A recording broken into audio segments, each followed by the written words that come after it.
What is this? Right, this is a truth mountain. And at the top of Truth Mountain, what is there?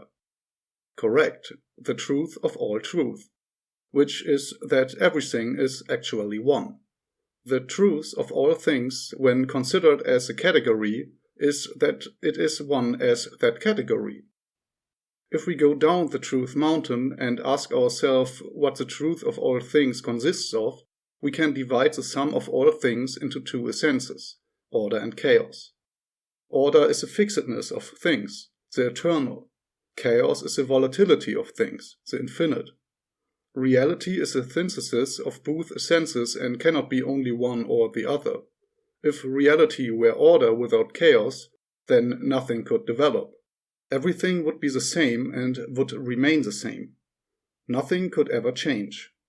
If reality were chaos without order, everything would immediately decay. For life to exist, reality needs laws, but at the same time must be variable in its events. We can also subdivide this even further. In nature, the laws are fixed, but these cannot be seen. They lie in the negative of existence. What one sees are values. Everything that we observe in the physical reality are only volatile states of mathematical values. These lie in the positive and visible world. If the reality becomes more static, a stronger equality of the values arises. Fractal repetitions, or that with the time no change happens. If the reality becomes more chaotic, it becomes more and more unpredictable and it becomes more difficult to predict future events. It leaves then the framework of natural regularities and becomes lawless. One could differentiate further and go deeper into detail. At a certain level of differentiation, the elements become blurred and it should be considered more like a spectrum of possibilities, like an extended dimension of reality, similar to space and time, but with a more clearly defined beginning and end. The formula is fractal and contains itself. So we can analyze the spectrum of wholeness and separateness. In wholeness, things become deterministic. In the detail, things become more differentiated and chaotic. If we say we meet at the top of Truth Mountain, it is easy to find each other. The sum of all possible categories decreases with the height of the level of abstraction, until there's only one category for everything. If we say we will meet somewhere in the valley, we may be in completely different places and not be able to find each other because the amount of possible categories become too large. To say that the truth is that everything is one is in opposition to the truth that everything stands for itself and separately from each other. Oneness and separateness are different degrees of one and the same thing, just as cold and heat are different degrees of one and the same spectrum. If oneness and separateness are half-truth which together form a greater oneness, above them stands again the higher truth that everything is one. Because this lies in the nature of the Truth Mountain. It is fractal, and at the top everything is one. In the spectrum between wholeness and detail, we can also better understand the nature of science and worldviews, and also the nature of what mankind has not yet recognized. In higher degrees of abstraction, we find the universal archetypes that can only be recognized through the mind. These are so universal that they are cross-reality. They are the archetypes of existence that span over the spectrum of all possibilities and lie in the negative of the happening events and realities. Let's start again.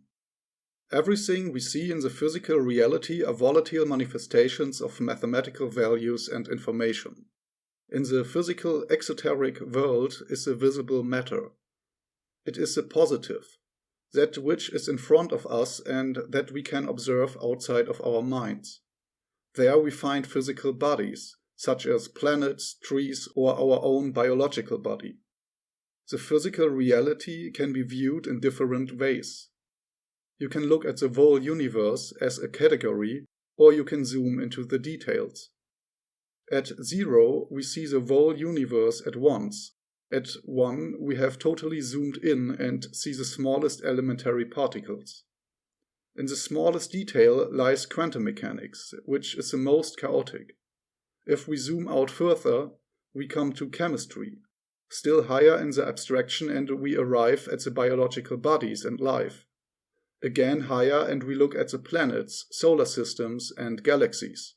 We come to astrophysics. We zoom further and further until we see the whole universe as a unit. Between 0 and 1 lies the sum of all possibilities to categorize the physical reality. Oak, tree, forest, country, planet, solar system, galaxy, universe. They are all just different degrees on a spectrum of wholeness and detail. Many believe that's all, that there would be no more to see, but this is not true. Because we can zoom out even further, beyond the 0 into the negative, into the dimension which can be entered only through the mind. There we find structures that go beyond our individual and physical reality. There we see not only our reality, but the sum of all possible realities. It is the mind which, through its ability to process reality and think logically, enters the mental world and there can recognize orders that are beyond the physical reality. The mind then discovers philosophy, ethics, metaphysics, and alchemy. The higher the degree of abstraction, the more objective. In metaphysics and alchemy, all possible states of how a value can manifest are laid side by side. Love and hate, willingness to violence and avoidance of violence, lie indifferently next to each other and are valued the same. Then the logical relations and regularities are analyzed and described. That is why metaphysics can only describe the nature of possibilities, but not the exact individual manifestation. One can predict social moral cycles, but not individual choices. One can predict that a species tends to like healthy food and be averse to what is toxic, but one cannot predict whether someone's favorite food is burger or steak. In this spectrum we also find the political visions. The right wing views the world and human beings primarily biologically. The left wing views human beings primarily from a mental viewpoint. Both are correct. As humans, we have already understood biology to the point that we know how it works. But metaphysics, we don't. This is a problem of the left wing and the root of why it has partly moved into an absurd version of mental science. In metaphysics and esoterics, we find the mental gender.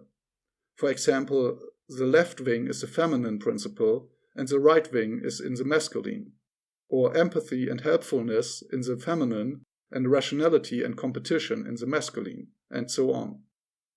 Since we do not understand and have not recognized ethics and esoterics as rational natural science, I mean, here on the channel already, but not as humanity, because this has not been recognized as science, the nature of the mental gender can quickly be inverted into something irrational, which not only leads to the fact that the idea of a universal human right to a free will can be shifted into a universal right to equal results, which can only be achieved through totalitarianism and is very suitable for psychological control to manipulate the population into slavery, or that one can no longer answer the question what a woman is, because one tries to answer this question in an esoteric way about the idea of mental genders, but at the same time does not understand at all how these mental genders work. But I don't want to speak here again a lecture about the madness of the outer left element. I have already done that in another video. In this spectrum we also find the concepts of body, mind and soul. In the exoteric, materialistic positive are the physical, biological bodies. Bodies are individual and last only a limited time. They are volatile. The body is physical and there is nothing metaphysical about it. The mind that lives in the body is half physical and half metaphysical. It processes the information that it takes in physically, and at the same time it can understand things that are not physical. The mind is like a portal into a non-physical world. The soul is what looks into the mind. It is not material but a purely metaphysical concept. So there's a soul as a purely metaphysical and non-material concept, and there's a body as a purely physical and material concept. The mind is what connects these two concepts. On the top of the truth mountain, then, is the soul as an eternal self that cannot die. The soul can be seen by recognizing the nature of the archetypal structures through which a mind and perception evolves. One realizes that everything mental moves through these patterns. One's judgments, one's experiences, memories, and worldviews. All of it follows logical patterns and are subjective degrees of a spectrum of possibilities. And yet, something remains, the silent observation into the algorithm of the mind. As if there was only the observation and in front of it calculates a small fractal algorithm of nature that processes the information which was taken in through its senses. I am not a body observing a physical world, but I am a soul looking into the algorithm of a mind. That is why the Philosopher's Stone is also the key to immortality, because one no longer perceives the self as a body or mind, but has climbed so far at the top that one has recognized the soul as the true and deepest self, which cannot be touched or cannot be destroyed by any physical event or weapon.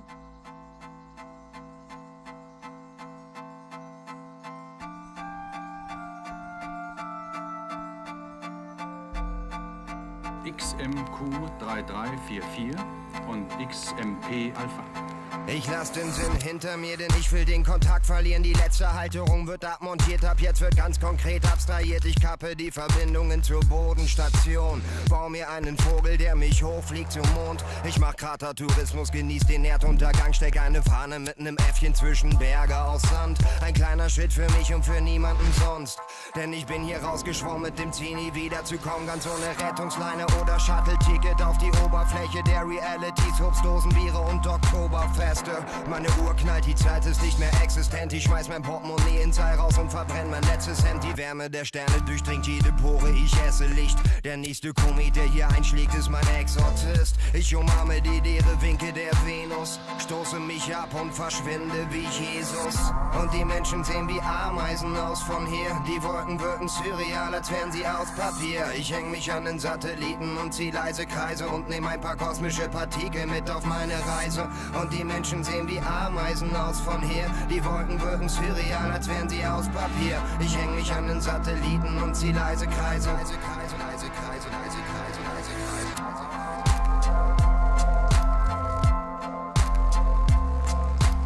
Der Weltraum wimmelt von Killersatelliten, Störkörpern, Täuschungsobjekten, Antiraketen, Anti-Anti-Raketen, Anti-Killer-Satelliten, Anti-Anti-Killer, Feuerwarn- und Aufklärungssatelliten, Identifizierungssatelliten. Hören Sie auf, das darf doch nicht wahr sein. Wieso darf das nicht wahr sein? Es ist wahr.